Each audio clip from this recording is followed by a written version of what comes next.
विद्यार्थियों, सुप्रभात विद्यार्थियों। छठी कक्षा में आप सभी का हार्दिक अभिनंदन है। विद्यार्थियों, आज मैं आपको एक परिपत्र समझा रही हूँ।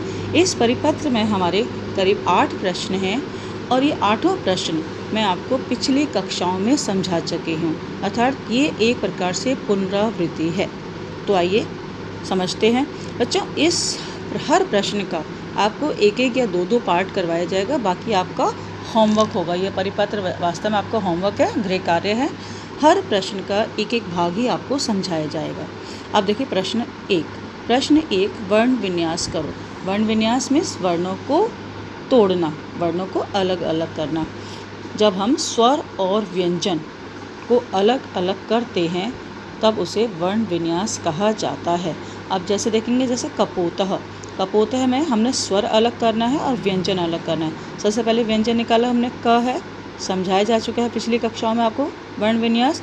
क में अ की आवाज़ आ रही है तो क प्लस अ। उसके बाद देखेंगे प लिखा है, प में आवाज़ किसकी है, ओ की, क पो। प में ओ की आवाज़ है। इसके बाद त से जब हम स्वर निकालेंगे तब हलंत लगाएंगे। स्वर निकालने पर हमेशा हलंत लगता है, ठीक है। और ये पीछे अह विसर्ग, क पो तह। इसी प्रकार आपको अन्य करने हैं, जैसे कृषको, क में री, क प्लस री, श प्लस अ, हलंत लगाएंगे। और कऊ, क हलंत औ। पिकह, प प्लस ई, प हलंत ई, क प्लस आह, पिकह। बाकी अपने आप करेंगे। वर्ण संयोजनम करो, वर्ण संयोजन करना है। अब हम वर्ण संयोजन करते समय क्या करते हैं, व्यंजन और स्वर को इकट्ठा लिखते हैं, अर्थात व्यंजनों पर स्वर लगाते हैं, अर्थात मात्राएं लगाते हैं, ठीक है। अब जैसे मान लो मैं कोई भी एक कर देती हूँ, जैसे थोड़ा सा ये मुश्किल लग रहा है, मैं इसको करती हूँ, ठीक है। ये कठिन है थोड़ा सा। अब देखेंगे न में जब हम री लगाएंगे, री की मात्रा कैसे होती है, ऐसे, निर्पह री, ये री न में लगाया। और प में अ, निर्पह। प हलंत अब हट जाएगा, क्योंकि जब हम स्वर लगा देंगे तब वहाँ से हलंत हटा देंगे, ठीक है, निर्पह। अगला प्रश्न देखेंगे। तीसरा प्रश्न, पुल्लिंग, स्त्रीलिंग व नपुंसकलिंग शब्दों को अलग अलग करो। बच्चों, इस तालिका में पुल्लिंग के शब्द भी हैं, स्त्रीलिंग के हैं और नपुंसकलिंग के हैं।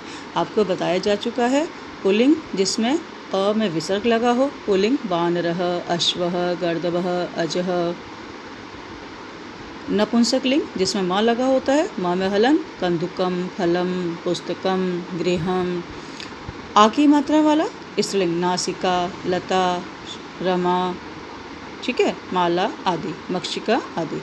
अब देखेंगे जैसे पहला शब्द है, माँ में हलंत लगा हुआ है, तो अब क्या होगा, ये हमारा कंदुकम, ये हमारा जाएगा नपुंसकलिंग में। हमने यहाँ लिखा कंदुकम।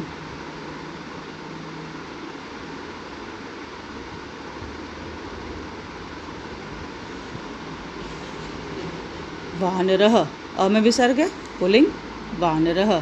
जितने भी अ में विसर्ग होगा वो हमारा पुल्लिंग ही माना जाएगा।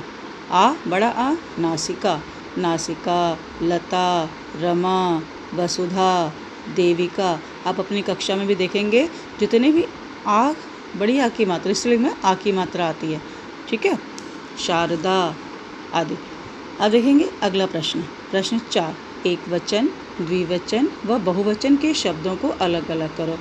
इस तालिका में एक वचन, द्विवचन व बहुवचन के शब्द मिक्स हैं। अब हमने क्या करना है, इसमें से हमने एक वचन, द्विवचन व बहुवचन के शब्दों को अलग अलग करना है।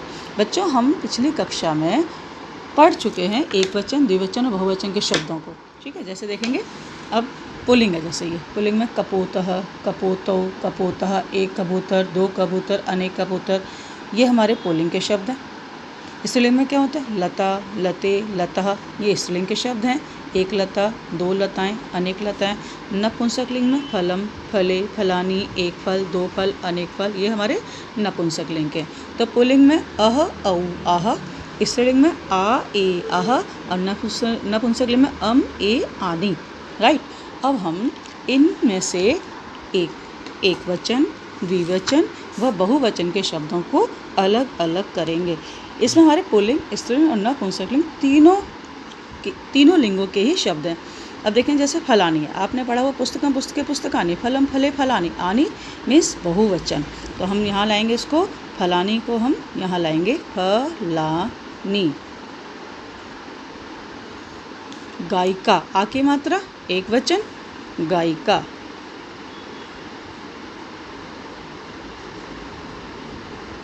ठीक है, अगला देखेंगे सेविका, लता लते लतः, रमा रमे रमः, कोकिला कोकिले कोकिलः। आ और विसर्ग मीन्स बहुवचन यहाँ आएगा।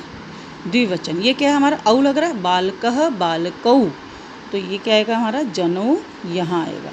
ठीक है, अब आपको जितने भी बचे हुए हैं आपने स्वयं इनको एक वचन, द्विवचन और बहुवचन में अलग अलग बांटना है।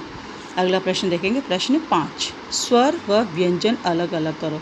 सबसे पहले स्टार्टिंग में मैंने आपको स्वर और व्यंजन बताए थे, स्वर क्या होते हैं और व्यंजन क्या होते हैं। स्वर मात्राएं होती हैं जो कि व्यंजनों पर मात्रा के रूप में लगती हैं। ठीक है, अर्थात स्वर स्वतंत्र होते हैं और व्यंजन स्वरों की सहायता से बोले जाते हैं। अब इस तालिका में से आपको स्वर और व्यंजनों को अलग अलग करना है। बता रखा है स्वर जो है जिसमें हलंत लगे हुए हैं वो स्वर हैं, और जो जिसमें हलंत लगे हैं वो व्यंजन हैं और बाकी हमारे स्वर हैं। अब जैसे क है, क हमारा क्या है, व्यंजन। हमने सीधा का सीधा हमने यहाँ लिखा क।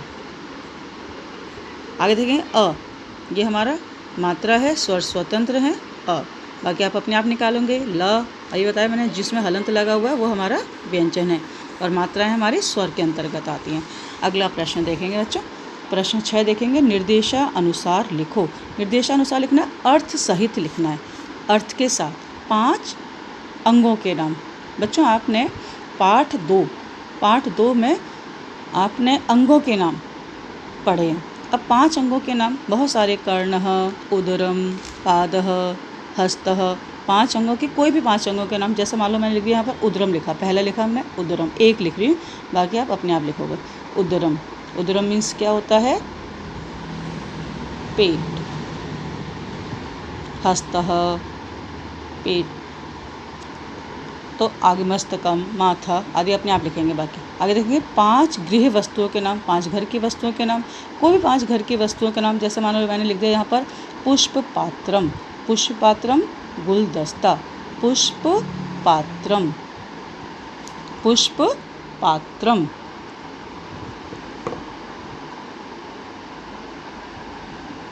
पुष्प पात्रम, सुखासनम, जवनिका, पुष्पात्रम, गुलदस्ता। तो आपने कोई भी 5 जो कि आपने पहले पढ़ी हैं उनको लिखना है। आगे देखेंगे, अगला है हमारा 5 संबंधियों के नाम। पाठ 1 में मैंने आपको संबंधियों के नाम बताए थे बहुत सारे, तो आपको कोई भी 5 संस्कृत में भी लिखना है, उनको हिंदी में लिखना है। जैसे मान लो मैंने लिखा यहाँ पर मातुलः लिखा, मातुलः मामा। आपको कोई भी 5 एक एक मैंने लिख दिया, बाकी 4 अपने आप लिखोगे इसमें। मातुलः, पितामह, पितामही, जनकः, जननी, भगिनी, भ्रातः, कोई भी 5। ठीक है, अगला प्रश्न देखेंगे, निर्देशानुसार धातु रूप लिखिए। निर्देश क्या दे रखा है मैंने, लट लकार में, और निर्देश क्या है, पठ पढ़ना प्रथमः, हंस हंसना मध्यमः, खाद खाना, ये हमारा खाना, उत्तमः, चल चलना प्रथमः, वध बोलना मध्यमः, नम नमस्कार करना उत्तम है। मीन्स कहने का मतलब ये बच्चों, आपको पठ धातु प्रथम पुरुष में ही लिखना। प्रथम पुरुष में मैंने क्या बताया था तुम्हें, तीता अंति लगता है। पठ में जब हम तीता अंति लगाएंगे तो प ठ ती, पठती, पठतः, पठन्ति। इसमें अभी 1-2 और करवा देती हूँ मैं आपको, पठती, पठतः, पठन्ति। निर्देश जो दे रखा है, अब देखेंगे, अब हम इसे करते हैं, खाद। खाद मीन्स खाना। ठीक है, अब इसमें क्या लगता है हमारा, आमी, आवह, आमह। तो हम क्या लिखेंगे, खा दा मी, खादामी, खादावह, खादामह। अपने आप लिखेंगे। बाकी हस हस मध्यम है ना, हससी हसथः हसत। फिर चल प्रथम, चलती चलतः चलन्ति। वद मध्यम, वदसी वदथः वदत।